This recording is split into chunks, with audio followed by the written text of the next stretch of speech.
introduce our speaker this year, Sadiq Khan.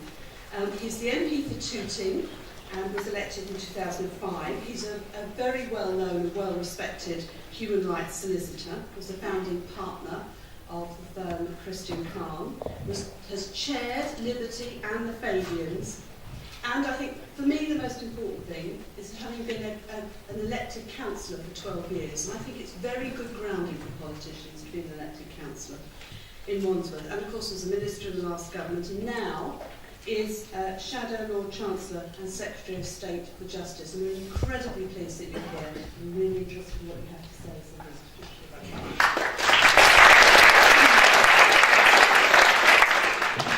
Just to follow Francis Richardson, I am standing up for those who aren't sure.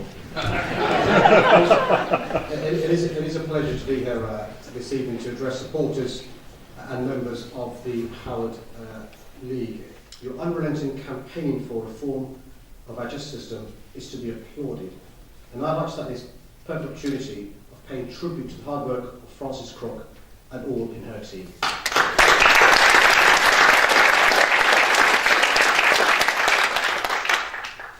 That being said, the Howard League and I don't agree on a number of things. After all, if we did, life would be rather dull. And if everyone did agree on justice-related issues, there'd be no need for any campaign organisations, no need for the Howard League, and I wouldn't be here this evening for that matter.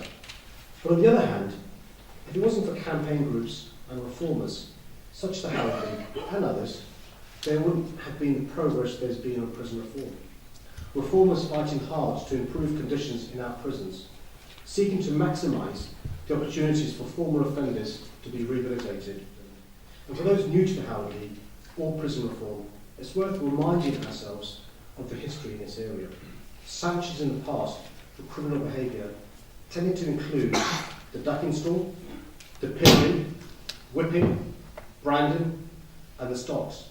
For many other offences, the sentence was death. In retrospect, we see that justice policy over these hundreds of years has steadily shifted towards greater rehabilitation and more humane treatment of offenders in an effort to bring crime down. And this has been the right and proper trend, but there remains more yet to be done. And that's why the work of the Howard League and others in the coming years will remain as important as ever. In an open and decent society, it's the role of such groups to push the boundaries of what is right and wrong and to probe what the public will accept. Those of us in authority should be challenged and norms tackled, and we shouldn't rest on outdated orthodoxies or stale dogma.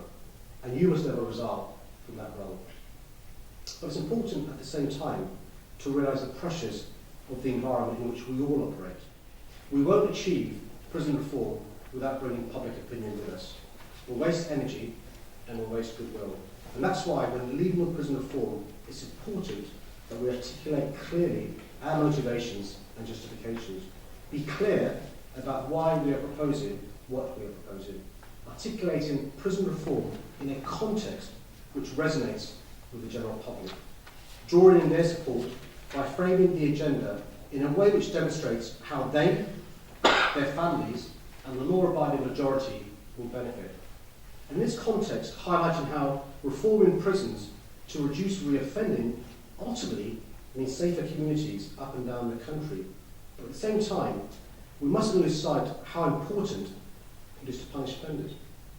And I don't shy away for 1 minute from the importance of punishment. For offenders that commit serious and violent crime, a custodial sentence is the only appropriate option. And we should never underestimate the respite that communities receive from the incarceration of serial offenders. Nor should we underestimate the importance of custodial sentences to victims of crime. We simply cannot hope to maintain the confidence of the public in our justice system if we downplay the importance of punishment.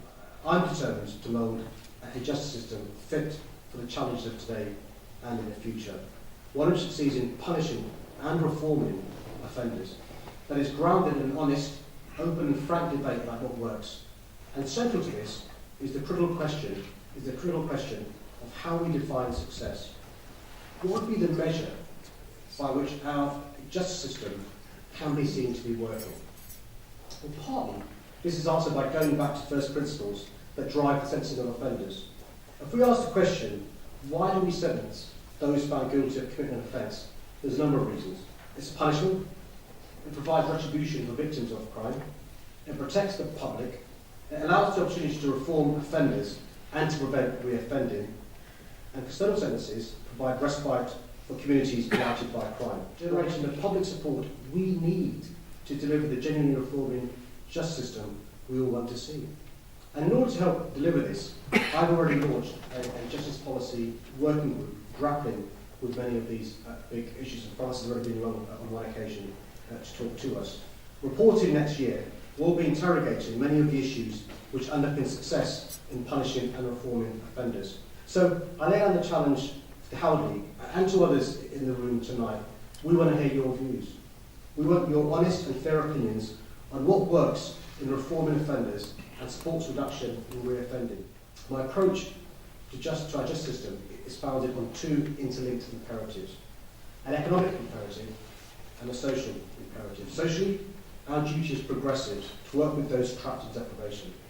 Our duty to reform those who have committed crime, to prevent the chances of reoffending, and provide the opportunity to turn their lives around and play a productive role in society. And to ensure communities are free to live their lives safe from the threat of crime and the misery that brings. Economically, our imperative is driven by a safer society, characterised by lower crime levels and reduced reoffending, requiring a reduced call on the hard-pressed taxpayer to fund prisons, probation and rehabilitation, and one which will, as a result, ensure communities face lower economic costs through lower levels of crime. Coupled together, this social and economic imperative must underpin our approach to justice. I'm being honest about our record in government, honest about this government's policies, and honest about the challenges we face in the future.